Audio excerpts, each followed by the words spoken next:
Welcome back to फिल्मी loop. आज हम जिस मूवी की कहानी आपके लिए लेकर आए हैं उसका नाम है मिस्टर डीड्स, जो साल 2002 में आई थी। कहानी की शुरुआत में न्यूयॉर्क के एक बिलियनियर प्रेस्टन ब्लेक को दिखाया जाता है, जो 82 साल की उम्र में माउंट एवरेस्ट पर चढ़ने जाता है। लेकिन यहाँ एक बर्फीले तूफान में ठंड से जमकर उसकी मौत हो जाती है। सारे टीवी चैनल्स पर अब सिर्फ एक ही न्यूज चलने लगती है कि आखिर ब्लेक की इतनी बड़ी दौलत का वारिस कौन होगा। ब्लेक मीडिया कंपनी में उसका 49% स्टॉक था, जिसकी कीमत लगभग $40 बिलियन होती है। दरअसल ब्लेक ने कभी शादी नहीं की थी और न ही मरने से पहले अपनी कोई वसीयत तैयार कराई थी। इसलिए कंपनी का CEO mister Chuck Cedar general counsel mister Cecil Anderson की मदद से बड़े बड़े वकीलों को ब्लेक के रिश्तेदारों का रिकॉर्ड खोजने के काम पर लगा देता है। शाम तक उन्हें ब्लेक के इकलौते रिश्तेदार का पता लग जाता है, जिसका नाम होता है लॉन्गफेलो डीड्स। पता लगते ही चक और सेसिल कंपनी के प्राइवेट हेलीकॉप्टर से डीड्स के एड्रेस की ओर चल देते हैं। ये बहुत कम पॉपुलेशन वाला एक छोटा सा टाउन होता है, जहाँ चारों ओर हरियाली होती है। वो दोनों नीचे उतरकर एक आदमी से डीड्स का पता पूछते हैं, तो वो उन्हें अपने साथ एक पिज्जा स्टोर में ले जाता है। ये पिज्जा स्टोर डीड्स का ही होता है, लेकिन वो अक्सर खुद ही पिज्जा डिलीवर करने जाता है और इस वक्त भी वो पिज्जा डिलीवर करने ही गया होता है। थोड़ी देर में डीड्स यहाँ आ जाता है और जब वो उनसे हाथ मिलाते हैं तो वो उन्हें गले मिलकर उनका वेलकम करता है। जब चक उससे पूछता है कि वो किसी ब्लेक नाम के आदमी को जानता है, तो वो कहता है कि उसकी मॉम ब्लेक नाम के शख्स को जानती थी, लेकिन वो उनसे कभी नहीं मिला। चक और सेसिल उसे बताते हैं कि वो उसकी मॉम के अंकल थे, जो अपनी $40 बिलियन की दौलत छोड़कर स्वर्ग सिधार गए हैं और उनका इकलौता रिश्तेदार होने के नाते अब वही उस दौलत का मालिक होगा। इसलिए वो चाहते हैं कि वो उनके साथ चलकर कुछ पेपर्स पर साइन करके अपना $40 बिलियन का स्टॉक उन्हें बेच दे। वो उसे ये भी समझाते हैं कि जब तक ये डील फाइनल नहीं हो जाती तब तक उसे मीडिया से दूर रहना होगा। उन्हें लगा था कि डीड्स ये सुनकर खुशी से पागल हो जाएगा, लेकिन वो उनकी बातों को बीच में ही छोड़कर पहले सुबह से उसका इंतजार कर रहे लोगों को अपनी ग्रीटिंग कार्ड्स वाली पोएट्री सुनाने लगता है। जब फिर से पिज्जा डिलीवर करने निकल पड़ता है तो चक उससे कहता है कि इतनी दौलत मिलने के बाद अब कभी भी उसे पिज्जा डिलीवर नहीं करना पड़ेगा। लेकिन डीड्स उनकी बात पर ज्यादा ध्यान दिए बिना लोगों की मदद करते हुए पिज्जा डिलीवर करता जाता है। आखिर वो खुद ही उनसे कहता है कि उसे उनके साथ न्यूयॉर्क जाना चाहिए, क्योंकि इस टाउन से बाहर जाने वाला वो पहला आदमी होगा। जब वो उनके साथ जाने लगता है तो पूरे टाउन के लोग उसे विदा करने के लिए आते हैं और जाने से पहले डीड्स भी उन्हें एक और पोएट्री सुनाता है। रास्ते में जब वो पायलट से घुल मिलकर बातें करने लगता है और उनके साथ मिलकर गाना गाने लगता है, तो चक सेसिल से कहता है कि ये आदमी हमारे लिए बिल्कुल परफेक्ट है, क्योंकि ये बेवकूफ हमें आसानी से अपना स्टॉक बेचकर घर वापस चला जाएगा। अब जब डीड्स हेलीकॉप्टर से कंपनी की बिल्डिंग पर उतरता है तो एक फोटोग्राफर चक और सेसिल के साथ उसकी एक फोटो खींचकर पैराशूट के सहारे नीचे कूद जाता है। डीड्स हैरान होकर पूछता है कि उसने एक फोटो के लिए इतना रिस्क क्यों लिया। चक उसे बताता है कि अखबार वाले इस एक फोटो को उससे $1 लाख में भी खरीदने को तैयार हो जाएंगे। इसके बाद जब वो अंदर जाते हैं तो ब्लेक का नौकर एमिलियो उसका वेलकम करता है और अपने आप को उसका नौकर बताता है। डीड्स कहता है कि उसे नौकर की जरूरत नहीं है, लेकिन अगर वो दोस्त बनकर उससे मिलना चाहता है तो फिर ठीक है। ये कहकर वो उसे गले लगा लेता है। वो लिफ्ट ऑपरेटर से भी उसका हालचाल पूछता है और उसे भी गले लगाता है। इसके बाद एमिलियो उसे बिल्डिंग के निचले फ्लोर के एक अपार्टमेंट में ले जाता है, जिसमें मिस्टर ब्लेक रहते थे। अगले दिन चक अपने ऑफिस में कुछ इन्वेस्टर्स के साथ मीटिंग कर रहा होता है। दरअसल उसका प्लान ये होता है कि वो डीड्स से उसका 49% स्टॉक खरीदकर कंपनी में सबसे बड़ा स्टॉक होल्डर बन जाएगा और कंपनी का पूरा कंट्रोल उसके हाथ में आ जाएगा। इसके बाद वो इस कंपनी को नीलाम करके डीड्स को उसके $40 बिलियन का पेमेंट भी कर देगा और इस डील में इन सबको एक बड़ा मुनाफा हासिल होगा। इस मीटिंग के बीच में ही डीड्स यहाँ आ जाता है और चक से पूछता है कि उसे आज क्या करना है। चक उसे कहता है कि जब तक इस डील के पेपर्स तैयार नहीं हो जाते तब तक उसे कुछ भी करने की जरूरत नहीं है। काम करने के लिए तो कंपनी में उसके बहुत सारे एम्प्लॉइज हैं। अब अखबार में डीड्स की वो फोटो छप जाती है। इसे देखकर एक टीवी एंकर मैक अपने रिपोर्टर्स मार्टी और बेब के ऊपर चिल्लाता है कि उसे आज किसी भी तरह ब्लेक के इस वारिस की स्टोरी चाहिए। शाम को जब डीड्स बाहर घूमने के लिए निकलता है तो मैक के उन दोनों रिपोर्टर मार्टी और बेब की नजर उस पर पड़ जाती है और वो दोनों मिलकर उसकी लाइफ स्टोरी जानने का एक प्लान बनाते हैं। जब डीड्स उनकी ओर आता है तो मार्टी बेब का पर्स छीनकर भागने का नाटक करता है। ये देखकर डीड्स दौड़कर उधर आता है तो बेब बेहोश होकर नीचे गिरने का नाटक करने लगती है। उन दोनों ने सोचा था कि डीड्स पहले बेब को संभालने की कोशिश करेगा, लेकिन होता है बिल्कुल उल्टा। डीड्स पहले मार्टी का पीछा करके उसे धक्का देकर नीचे गिराता है और उसके मुंह पर एक पंच मारता है, फिर और मारता है और मार मार कर उसका मुंह लाल कर देता है। इसके बाद वो बेब का बैग वापस करता है तो वो सर में चक्कर आने का नाटक करती है और कुछ दूर तक उससे अपने साथ चलने के लिए कहती है। वो उसे अपना नाम पैम डॉसन बताती है और अपने आप को एक स्कूल नर्स बताती है। अब डीड्स उसका काम सुनकर उसे एक अच्छी इंसान समझने लगता है और उसे अपने साथ डिनर पर चलने के लिए कहता है। बेब उसे एक शानदार रेस्टोरेंट में लेकर जाती है जहाँ बड़े बड़े नामी लोग आया करते थे। यहाँ डीट्स उसे अपने बारे में सब कुछ बता देता है कि वो अपने टाउन में पिज्जा डिलीवर करने के साथ साथ फ्री टाइम में ग्रीटिंग कार्ड्स भी लिखता है और यहाँ वो अपने ग्रेट अंकल के $40 बिलियन की दौलत का सेटलमेंट करने आया है। अब यहाँ कुछ अमीर लोग उसे देखकर पहचान लेते हैं और अपनी टेबल पर इनवाइट करते हैं। डीट्स उनकी इस बात से खुश होता है और उन सबको गले लगाकर उनके साथ बैठकर बातें करने लगता है। बेब जब उन्हें बताती है कि डीट्स को ग्रीटिंग कार्ड्स लिखने का शौक है तो वो लोग उससे कुछ सुनाने के लिए कहते हैं। उनके कहने पर डीट्स उन्हें मदर्स डे पर लिखी अपनी 4 लाइनें सुना देता है। ये बहुत प्यारी लाइनें होती हैं और ऐसा लगता है जैसे किसी छोटे बच्चे ने लिखी हो, इसलिए वो सब डीट्स के ऊपर हंसने लगते हैं। डीट्स समझ जाता है कि उन्होंने यहाँ उसे क्यों बुलाया था, इसलिए वो यहाँ से उठकर जाने लगता है। लेकिन जब वो लोग फिर जोर जोर से हंसने लगते हैं तो डीट्स उनसे कहता है कि अगर मिस डॉसन उसके साथ नहीं होती तो वो उनके मुंह तोड़ देता। लेकिन जब बेब उससे कहती है कि उसे कोई प्रॉब्लम नहीं है तो वो उन सबको एक एक जोरदार मुक्का मारकर नीचे गिरा देता है। बेब अपने कपड़ों में छुपे कैमरे से ये सब रिकॉर्ड कर लेती है और बाथरूम में जाकर इसे अपने बॉस मैक के पास भेज देती है। इसके बाद डीट्स रेस्टोरेंट के मैनेजर को तोड़फोड़ के $20,000 देकर यहाँ से चला जाता है। अगले दिन सुबह को जब उसकी आंख खुलती है तो चक उसे टीवी पर चल रही न्यूज दिखाता है जिसमें उसके रेस्टोरेंट वाली पूरी वीडियो क्लिप चलाई जा रही थी और न्यूज एंकर मैक डीट्स को एक बिगड़ा हुआ याश अमीरजादा बताकर इसे एक मसालेदार न्यूज बनाने की कोशिश कर रहा था। चक उससे नाराज होकर कहता है कि इसकी ऐसी हरकतों से कंपनी की इमेज पर बुरा असर पड़ेगा और इससे कंपनी के स्टॉक की कीमत भी नीचे गिर सकती है। डीट्स उसे गले लगाकर उससे माफी मांगता है लेकिन उसकी समझ में ये बात नहीं आती कि इतनी जल्दी ये वीडियो किसने रिकॉर्ड कर ली थी। अब चक उसका गुस्सा एमिलियो के ऊपर निकालता है और डीट्स के अंदर जाते ही उसे नौकरी से निकालने की धमकी देकर वहां से चला जाता है। लंच के दौरान डीट्स एमिलियो को अपने पास बिठाकर उससे मिस्टर ब्लेक के साथ काम के उसके एक्सपीरियंस के बारे में पूछता है। एमिलियो बताता है कि कैसे वो उसे जिंदगी और बिजनेस की बातें सिखाया करते थे। वो कहता है कि उसकी माँ उसे जन्म देते ही मर गई थी और उसे अपने बाप के बारे में भी कुछ नहीं पता है, लेकिन मिस्टर ब्लेक हमेशा उसके लिए उसके बाप की तरह ही थे। वो उन्हें बहुत मिस करता है। लंच के बाद डीट्स के फोन पर जब बेब का कॉल आता है तो वो उससे आज शाम को मिलने के लिए पूछ लेता है। बेब तो यही चाहती थी, इसलिए वो तुरंत हाँ कर देती है। डीट्स अब सीढ़ियों पर से फिसल कर उतरने की कोशिश में नीचे रखी टेबल के ऊपर जा गिरता है जिससे वो टेबल टूट जाती है और उसके अंदर से एक छुपी हुई डायरी निकलती है जो मिस्टर ब्लेक की पर्सनल डायरी होती है। डीट्स इस डायरी को पढ़ने के लिए अपने पास रख लेता है। शाम को वो 2 बच्चों को $20,000 देकर उनकी साइकिल ले लेता है और बेब के साथ घूमने निकल जाता है। वो बेब को अपने अंकल की पर्सनल डायरी के कुछ किस्से सुनाता है कि किस तरह उन्होंने एक सिंगल रेडियो स्टेशन से शुरू करके पूरा मीडिया एम्पायर खड़ा कर दिया था।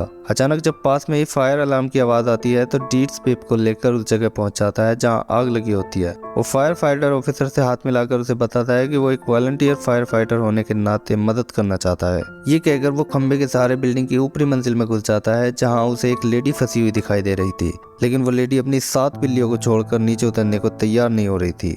इसलिए डीट्स पहले उन बिल्लियों को एक एक कर ढूंढकर नीचे फेंकने लगता है जिन्हें नीचे खड़े लोग लपक लेते हैं। इसके बाद वो उस लेडी को पकड़कर लाइफ नेट के ऊपर कूद जाता है। इस तरह वो उस लेडी और उसकी 7 बिल्लियों की जान बचा लेता है। लेकिन न्यूज एंकर मैक पूरी कहानी को तोड़ मरोड़ कर ऐसे दिखाता है जैसे डीट्स उन बिल्लियों को मारना चाहता था और उस लेडी के साथ बदतमीजी कर रहा था। बेबी ये देखकर उस पर गुस्सा करती है कि एक अच्छे इंसान के इतने अच्छे काम को वो ऐसे कैसे दिखा सकता है। मैक कहता है कि लोगों को अब कुछ नया चाहिए, इसलिए उसे हर स्टोरी मसालेदार बनानी ही पड़ती है। अगले दिन डीट्स चक के साथ टेनिस मैच खेल रहा होता है तो चक उसे बताता है कि पेपर्स तैयार हो चुके हैं और कल वो इन पेपर्स पर साइन करके अपने टाउन वापस जा सकता है। डीट्स उसे कहता है कि अब वो यहाँ कुछ दिन और रहना चाहता है और तब तक वो अपना स्टॉक भी नहीं बेचेगा। ये सुनकर चक बहुत परेशान हो जाता है और ध्यान भटकने से कई बार बॉल उसके मुंह पर आकर लगती है। यहीं पर news reporter Marty ball boy बनकर बैठा होता है।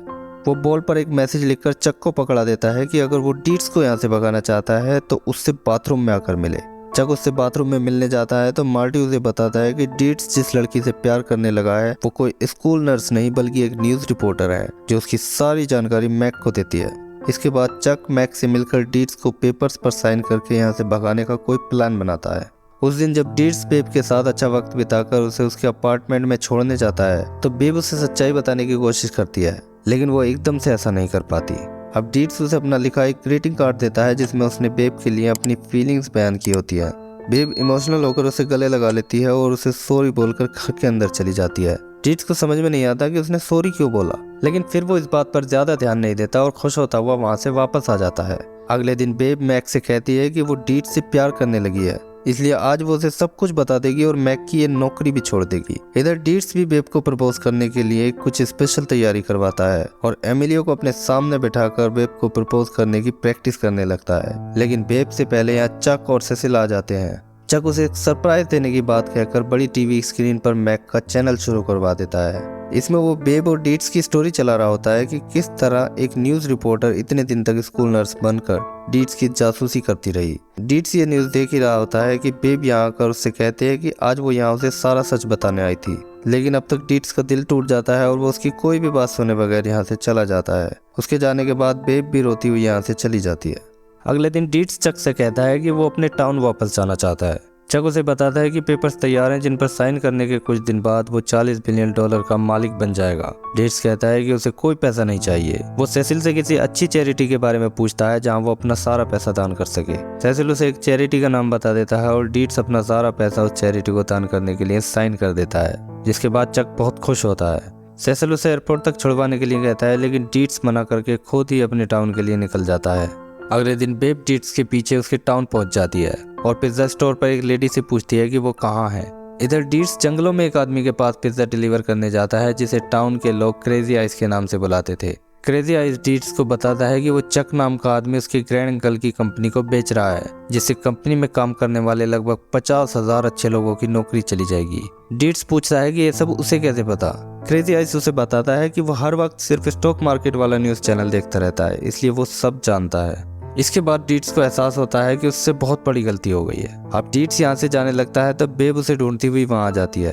अचानक उसके पैर के नीचे की बर्फ टूट जाती है और वो बर्फ के नीचे पानी में गिर जाती है। उसकी चीख सुनकर डीट्स वहां आ जाता है, लेकिन वो बेब से कहता है कि शायद आज भी उसने कहीं ना कहीं छुपा हुआ कैमरा लगा रखा होगा। ये कहकर वो इधर उधर देखने लगता है, लेकिन तब तक बेब डूबने लगती है और उस टूटी हुई बर्फ से कुछ दूर चली जाती है। ये देखकर डीट्स जल्दी से लात मारकर बर्फ को तोड़ देता है और उसे बाहर निकाल लेता है। बाहर आकर बेब उससे माफी मांगकर अपने प्यार का इजहार करती है, लेकिन डीट्स को अब उस पर यकीन नहीं है। वो उसे सॉरी बोलकर मना करके यहाँ से चला जाता है। अब 1-2 दिन बाद बेब को न्यूयॉर्क में दिखाया जाता है, जो एक न्यूज देख रही होती है। न्यूज एंकर बता रहा होता है कि चक कंपनी के सभी स्टॉक होल्डर्स के साथ कंपनी की नीलामी कर रहा है। उसे रोकने वाला एक ही शख्स था, लॉन्गफेलो डीट्स, लेकिन उसने अपना सारा स्टॉक बेचकर कंपनी के मामलों में वोटिंग का अपना अधिकार खो दिया है।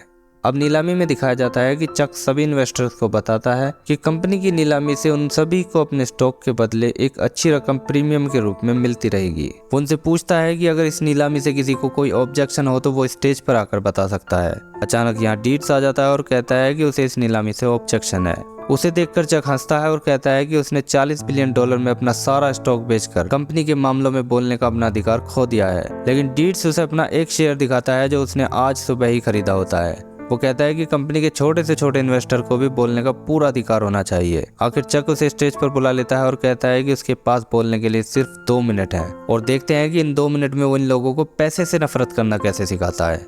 अब डीट्स सभी इन्वेस्टर्स के सामने एक स्पीच देना शुरू कर देता है और उन सबको पैसों के लिए कंपनी को तोड़ने और नीलाम करने से रोकने की कोशिश करता है, क्योंकि इससे 50,000 लोगों की नौकरी चली जाएगी।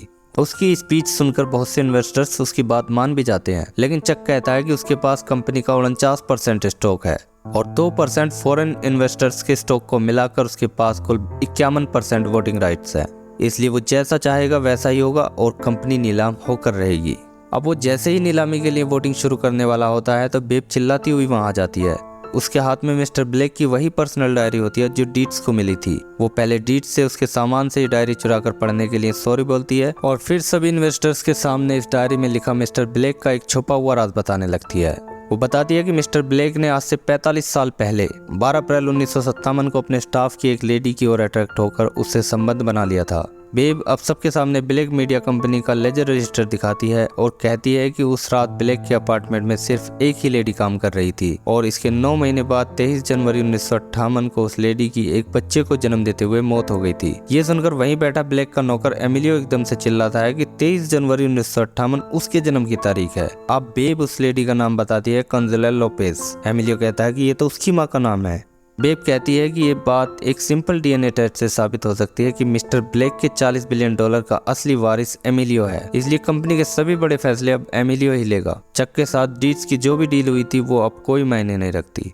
चक ये सारी बातें सुनकर डर जाता है, लेकिन फिर भी वो कहता है कि ये सब झूठी और मनगढ़ंत बातें हैं। वो इन बातों को नहीं मानता। तब तक एमिलियो भी एक्शन में आ जाता है और स्टेज पर आकर सबसे पहले चक को ऑन द स्पॉट नौकरी से निकालकर सिक्योरिटी से उसे बाहर फेंकवा देता है। अब यहाँ बेब डीट्स से अपने किए की माफी मांगती है और अपने प्यार को साबित करने का उससे एक और मौका मांगती है। डीट्स उसे माफ कर देता है और कहता है कि चलो घर चलते हैं। एमिलियो ने रोककर इतनी बड़ी और शानदार रिसर्च के लिए उनका शुक्रिया करता है। वो डीट्स से पूछता है कि इस मदद के बदले वो उसके लिए क्या कर सकता है। डीट्स कहता है कि उसे उसकी दोस्ती के अलावा कुछ नहीं चाहिए। ये कहकर वो बेब के साथ जाने लगता है, लेकिन पीछे से एमिलियो जोर से कहता है कि $1 बिलियन कैसा रहेगा। डीट्स कहता है कि ठीक है और फिर वो वहाँ से चला जाता है। कुछ दिन बाद डीट्स को बेब के साथ अपने टाउन में दिखाया जाता है। वो दोनों बहुत खुश होते हैं क्योंकि पहली बार डीट्स का एक ग्रीटिंग कार्ड एक कंपनी ने खरीद लिया था। ये वही कार्ड होता है जो उसने बेब को प्रपोज करने के लिए लिखा था और अब हर जगह लोग इसी कार्ड को पढ़कर अपने लवर्स को प्रपोज कर रहे थे। अब मूवी के आखिर में दिखाया जाता है कि एमिलियो से $1 बिलियन मिलने के बाद डीट्स टाउन के सभी लोगों को एक एक स्पोर्ट्स कार खरीद कर दे देता है। उनमें से एक कार क्रेजी आइस को चलाते हुए दिखाया जाता है जो एक जगह से ठोक देता है और कहता है कि ये चीज तो बड़ी फास्ट चलती है। इसी के साथ ये मूवी एंड हो जाती है।